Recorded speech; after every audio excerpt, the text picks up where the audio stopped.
So if you think about it, you may know some parents, like I said, who really kind of clash with their children on this respect, because they'll impose things, have certain structures in place, have certain ways of parenting that really are going completely against the child's sort of innate expression when it comes to emotions and how they react to the environment.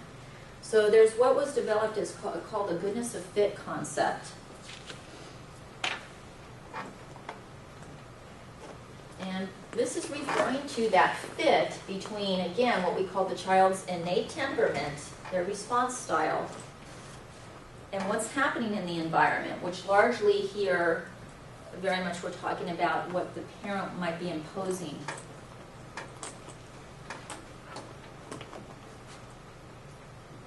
And so, again, what our role should be is to assist the parent, okay, to recognize when a parenting problem exists because of this, because of the nature of the child's temperament in relation to how they're parenting the child.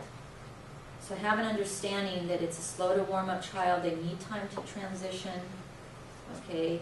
You know, I've seen a great many parents that are really rigid in their own parenting style, so much so to the detriment of their child. So if they have, say, a slow to warm up child, and they want that child to immediately transition, whether it be they're starting at a new school, okay, they take them to a birthday party and they immediately want them to interact, to play in the game, and the child is very, very stressed, you know, may even have a meltdown.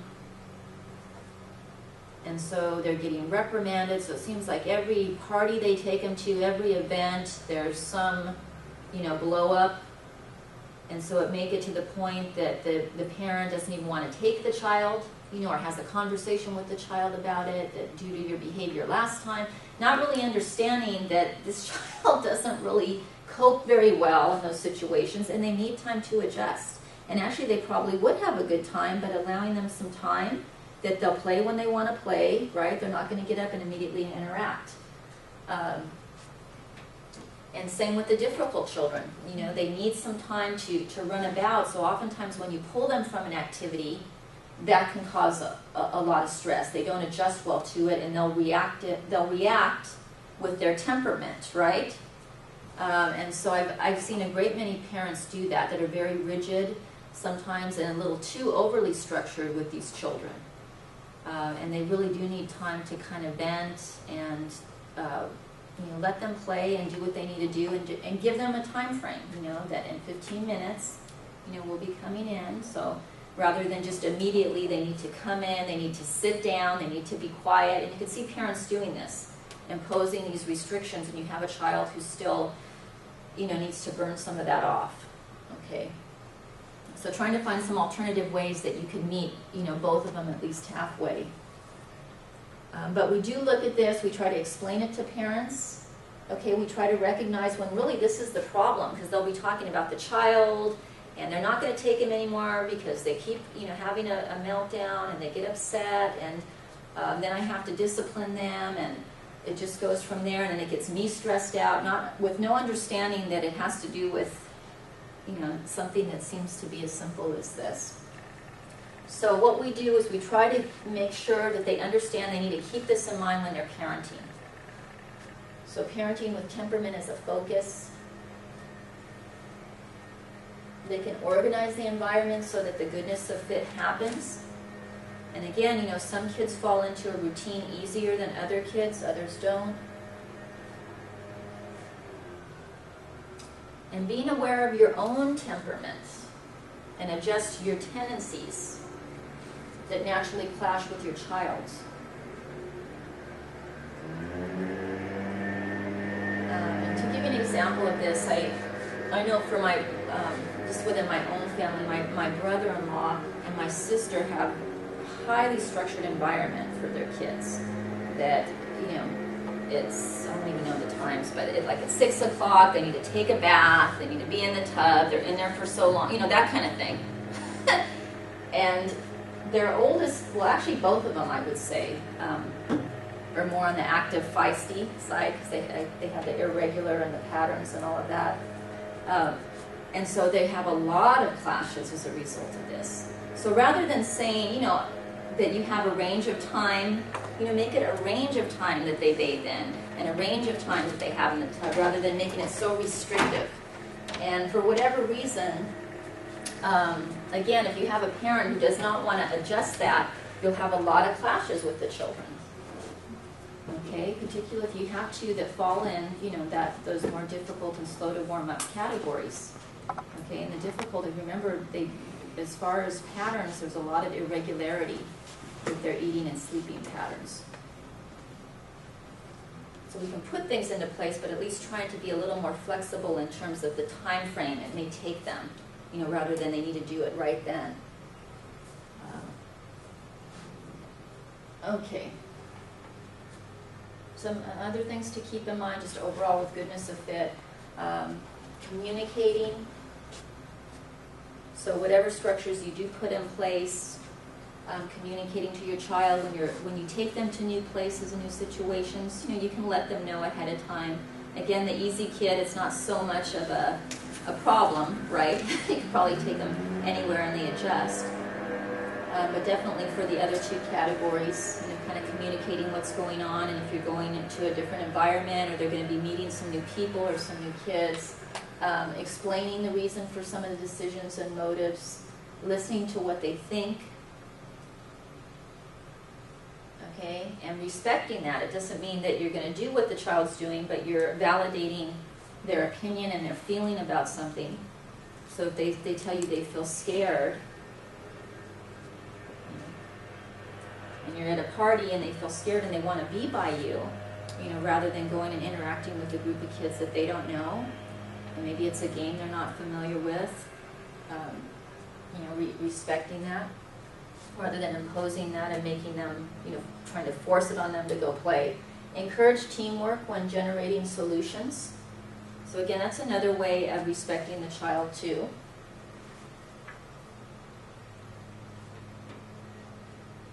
You'd be surprised, what you get from kids when you you give them the task. If this is the problem, what would you do? What do you think would be a good way to do this? And you'll really get some good ideas from kids. And then just setting limits with them to help with self-control.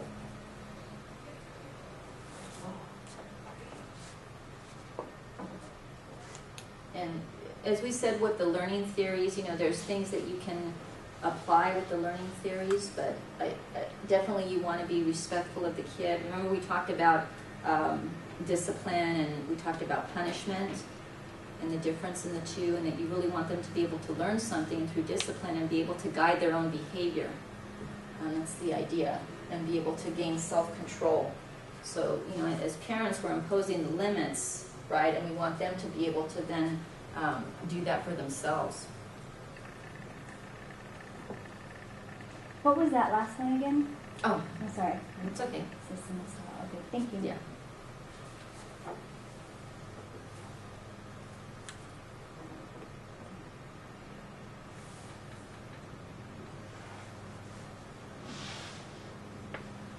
And again, you want to communicate with them when you're setting limits. I know I see some parents who, for example, let their kids use their camera, use a lot of their equipment, frankly.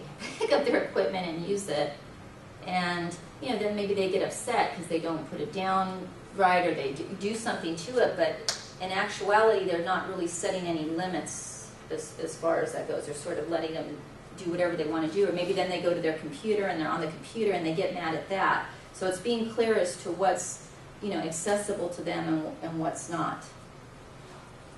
And some parents are just better at communicating that. But the idea of goodness of fit, we know that parents who understand this concept, who consider their child's temperament when they're parenting, so they have an understanding of the child's strengths, that actually they'll just find parenting more enjoyable.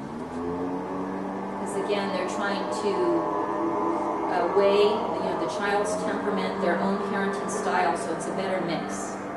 So instead of rigidly imposing, certain structures and timelines for things and how the child adapts, the child has their own, natural way of, responding to the environment. So it's having an understanding of that, and then what can we do to encourage? We can still encourage them interacting and trying to help them with it, but having a real understanding of where their temperament is.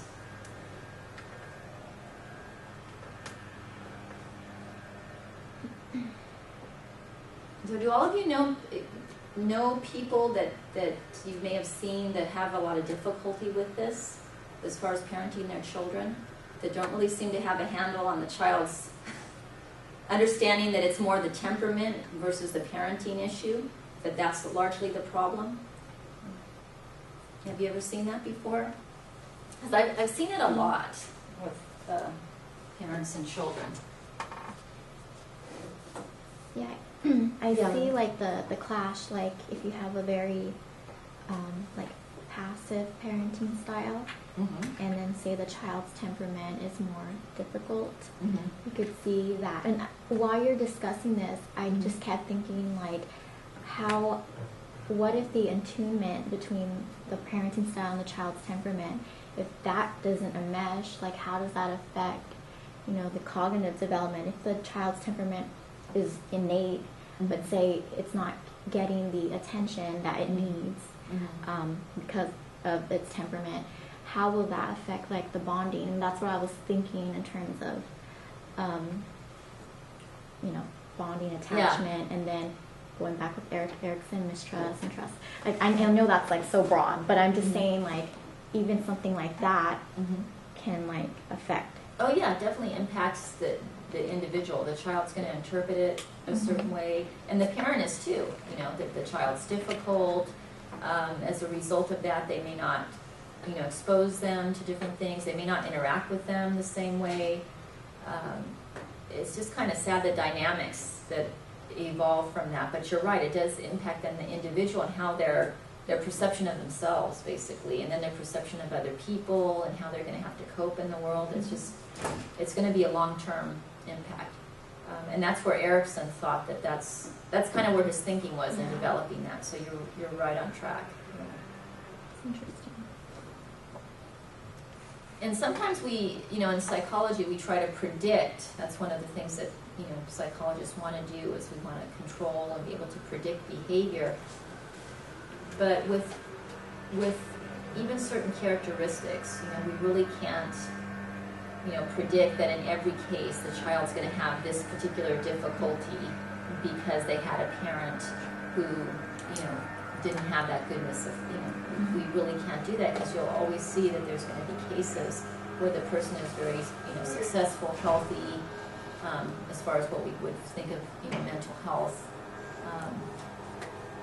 Yeah, we're always going to have cases like that, so it makes it even more challenging. But overall, we know that it is very important that early childhood, that parenting experiences are very important. We know that it does impact the person largely, that oftentimes this is what they use for their model of parenting, right? So then they'll go on to parent their child. And we do know that it shapes the child's thinking in terms of how they perceive themselves and other people and what they can do. And so you're right, and those are more broader, all of them are broader kind of things. Okay, so again, we would just try to explain to the parent, what temperament is, what's been found out about it, possibly what particular style their child has, and then make some recommendations. If they keep telling you the child has a meltdown, every time they take him to the park or they take him out, and other kids really like to do that and they don't like to do that, okay, you may be talking about a temperament style.